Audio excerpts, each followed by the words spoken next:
នៅពេលដែលមានវេទិកាប្រកួតប្រជែងនៅសាលារៀនឪពុកម្ដាយខ្លះគាត់ឆ្ងល់ថាហេតុអ្វីកូនខ្ញុំមិនសូវក្លាហានសោះខ្ញុំសូមជូនយុទ្ធសាស្ត្រអនុវត្តជាក់ស្ដែងចំនួន2ដែលជាបទពិសោធន៍ផ្ទាល់របស់ក្រុមគ្រួសារខ្ញុំយុទ្ធសាស្ត្រទី1បង្កើតសាលារៀនភាពក្លាហាននៅផ្ទះកុំរងចាំដល់សាលារៀបចំកម្មវិធីឡើងនិយាយឡើងអានទៅរុញកូនឲ្យធ្វើ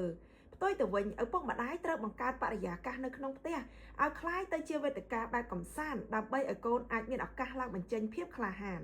ត្រង់យុទ្ធសាស្ត្រទី1នេះខ្ញុំមានបទពិសោធន៍ចំនួន4ដើម្បីចែករំលែកដល់ឪពុកម្ដាយទាំងអស់ទី1ឪពុកម្ដាយអាចដាក់ជាប្រធានបទងាយដើម្បីឲ្យកូនរៀនគិតរៀនវិភាគហើយឲ្យឡើងធ្វើបទបង្ហាញនៅមុខឪពុកម្ដាយផ្ទាល់ដើម្បីឲ្យកូនបានបញ្ចេញកាយវិការទឹកមុខនិងសម្លេងរបស់ពួកគេទី2ឪពុកម្ដាយអាចបង្កើតវេទិកាជជែកវែកញែកដើម្បីដេញដោលអំពីរឿងរ៉ាវនៅក្នុងផ្ទះរឿងរ៉ាវនៅក្នុងសង្គមក៏ដូចជានៅក្នុងចំណោមបងប្អូនរបស់ពួកគេវាបង្រៀនឲ្យពួកគេហ៊ានបញ្ចេញមតិហ៊ានការពារគំនិតប៉ុន្តែបើកចិត្តស្ដាប់ហើយទទួលយកគំនិតប្លែកៗពីអ្នកដទៃទី3កាលណាឪពុកម្ដាយសម្រេចចិត្តឲ្យកូនគ្រប់រឿងកូននឹងលែងហ៊ានគិតដូច្នេះចូលផ្ដល់សិទ្ធិឲ្យពួកគេសម្រេចចិត្តនៅក្នុងជំរើសប្រចាំថ្ងៃរបស់ពួកគេដូចជាការរៀបចំការវិភាគសិក្សា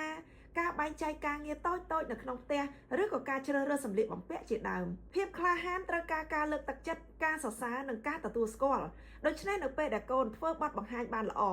ឬក៏សម្រេចចិត្តធ្វើអ្វីមួយបានល្អជាងមុនឪពុកម្ដាយអាចសង្កេតមើលហើយចេញបានសរសើរមួយជូនកូនដែលបានសរសើរនោះគឺជាបានសរសើរដែលមានការចុះហត្ថលេខាចេញពីឪពុកម្ដាយទាំងពីរនាក់វាមានតម្លៃលើសពីបានសរសើរនៅសាលារៀនដើម្បីធ្វើឲ្យកូនស្គាល់ខ្លួនឯងរឹតតែច្បាស់និងហ៊ានធ្វើអ្វីមួយដោយខ្លួនឯងវាជួយបណ្ដុះផ្នត់គំនិតរីកចម្រើនឲ្យកូនហ៊ានធ្វើអ្វីមួយមិនខ្លាចបរាជ័យនិងហ៊ានប្រឈមមុខនៅគ្រប់ឧបសគ្គយុទ្ធសាស្ត្រទី2នាំកូនទៅស្ទាបស្ទង់នៅពិភពលោកពិតនៅខាងក្រៅនៅពេលដែលកូនរឹងមាំក្លាហាននៅក្នុងផ្ទះហើយឪពុកម្ដាយចាប់ផ្ដើមនាំកូនឲ្យទៅស្ទាបស្ទង់នៅទីលាននៅខាងក្រៅដើម្បីបណ្ដុះស្មារតីរបស់កូនឲ្យរឹងមាំថែមមួយកម្រិតទៀតជាពិសេសគឺពង្រឹងទំនាក់ទំនងនៅក្នុងសង្គមនៅក្នុងយុទ្ធសាស្ត្រទី2នេះខ្ញុំមានបទពិសោធន៍ចំនួន2បន្ថែមទៀតដើម្បីចែករំលែកទី1នាំកូនទៅចូលរួមកម្មវិធីសហគមន៍និងសប្បុរសធម៌ឪពុកម្ដាយអាចនាំកូនទៅចូលរួមកម្មវិធីចែករំលែកដល់អ្នកខ្វះខាតការងារសង្គមដើម្បីឲ្យកូនយល់ពីតម្លៃនៃការចែករំលែកនិងភាពកក់ក្ដៅមួយនៅក្នុងសហគមន៍វានឹងជួយកូនឲ្យកាត់បន្ថយភាពអៀនខ្មាសនិងបង្កើតមោទនភាពនៅក្នុងចិត្តរបស់កូនទី2នាំកូនទៅចូលរួមកម្មវិធីជប់លៀងឬក៏មង្គលការផ្សេងៗសូមកុំទុកកូនចោលនៅមុខអេក្រង់ទូរស័ព្ទនៅផ្ទះនៅពេលដែលយើងទៅចូលរួមកម្មវិធីនាំពួកគាត់ទៅដើម្បីឲ្យពួកគាត់មានភាពក្លាហាននៅក្នុងការទំនាក់ទំនងជាមួយមនុស្សនៅខាងក្រៅលើកដៃសំពះ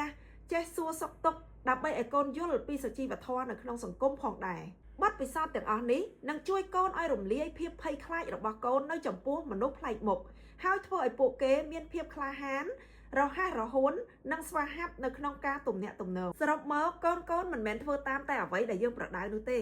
គឺពួកគេធ្វើតាមនៅអ្វីដែលពួកគេបានឃើញយើងធ្វើហើយពួកគេនឹងលូតលាស់នៅក្នុងបរិយាកាសមួយដែលយើងបង្កើតឡើងឪពុកម្ដាយគឺជាកញ្ចក់ឆ្លុះនៃភាពក្លាហាននៅពេលដែលយើងដកថយមួយជំហានទុកឱកាសឲ្យកូនសាកល្បងស្មើនឹងយើងកំពុងផ្ដល់ទំនុកចិត្តមហិមាដល់កូនកាដូដ៏អស្ចារ្យបំផុតដែលឪពុកម្ដាយផ្ដល់ឲ្យកូនមិនមែនជាការកាប់ឆ្ការព្រៃបន្លាដើម្បីឲ្យកូនដើរស្រួលនោះទេប៉ុន្តែគឺជាការបង្រៀនកូនឲ្យពាក់ស្បែកជើងដើម្បីកាត់បន្លាទាំងអស់នោះដោយសេចក្តីក្លាហាននិងទំនុកចិត្តខ្ពស់